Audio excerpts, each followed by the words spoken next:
ಕೋರ್ಟ್ನಲ್ಲೇ ಮಹಿಳೆಯ ಜೊತೆ ಅಸಭ್ಯ ವರ್ತನೆ ತೋರಿದ ಸ್ವಾಮೀಜಿ. ಬೆತ್ತಲಿಯಾಗಿ ಮಹಿಳೆಯೊಂದಿಗೆ ಕೈಯಿಂದ ಮಸಾಜ್ ಮಾಡಿಸಿಕೊಂಡ ಸ್ವಾಮೀಜಿ ಮಹಿಳೆಯ ಮೇಲೆ ಲೈಂಗಿಕ ದೌರ್ಜನ್ಯ ಮಾಡಿದ್ರ ಅನ್ನೋದು ಈಗ ಎಲ್ಲೆಡೆ ವ್ಯಕ್ತವಾಗಿರುವಂತಹ ಅನುಮಾನ.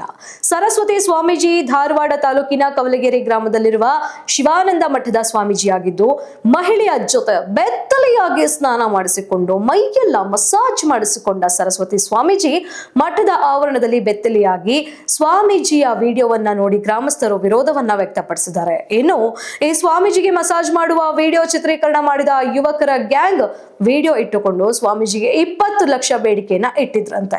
ಈ 5 ಜನರ ತಂಡ 20 ಲಕ್ಷ ಬೇಡಿಕೆ ಇಟ್ಟು 10 ಲಕ್ಷಕ್ಕೆ ಡೀಲ್ ಮುಗಿಸಿಕೊಂಡು ಗ್ಯಾಂಗ್ ಅದರಲ್ಲಿ 7 ಲಕ್ಷ ಹಣವನ್ನ ಕೊಟ್ಟಿರುವ ಸ್ವಾಮೀಜಿಗೆ ವಿಡಿಯೋ ಡಿಲೀಟ್ ಮಾಡುವಂತೆ ವಿಡಿಯೋ ಮಾಡಿದ್ರವರೆಗೆ 7 ಲಕ್ಷ ಹಣವನ್ನ ನೀಡಿದ ಸ್ವಾಮೀಜಿ ಇನ್ನುಳಿದ 3 ಲಕ್ಷ ಹಣ ನೀಡಿಲ್ಲ ಎಂದು ವಿಡಿಯೋ ಹರಿಬಿಟ್ಟಿದ್ದಾರೆ ಈ ಯುವಕರ ಗ್ಯಾಂಗ್. ಸದ್ಯ ಸ್ವಾಮೀಜಿಯ ಬೆತ್ತಲ ವಿಡಿಯೋ ನೋಡಿ ಸ್ವಾಮೀಜಿಗೆ ಚೀಮಾರಿ ಹಾಕಿರುವ ಗ್ರಾಮಸ್ಥರು. ಧಾರವಾಡ ಗ್ರಾಮೀಣ ಪೊಲೀಸ್ ಠಾಣೆಯಲ್ಲಿ ನಡೆದ ಘಟನೆ ಇದಾಗಿದ್ದು, ಸದ್ಯ ಕೋರ್ಟ್ನಲ್ಲಿ ವಿಡಿಯೋ ಮಾಡಿ ಹಣ ವಸೂಲಿ ಮಾಡಿದ ಗ್ಯಾಂಗ್ ವಿರುದ್ಧ JMFC ಕೋರ್ಟ್ನಲ್ಲಿ ದೂರು ದಾಖಲಿಸಿ ಮುಂದಾಗಿದ್ದಾರೆ ಸ್ವಾಮೀಜಿ. ವಿಡಿಯೋ ಇಟ್ಟುಕೊಂಡು ಬ್ಲಾಕ್ ಮೇಲ್ ಮಾಡಿರುವ 5 ವಿರುದ್ಧ ಧಾರವಾಡ ಗ್ರಾಮೀಣ ಪೊಲೀಸ್ ಠಾಣೆಯಲ್ಲೂ ದೂರು ದಾಖಲಿಸಲು ಮುಂದಾಗಿದ್ದಾರೆ ಸ್ವಾಮೀಜಿ.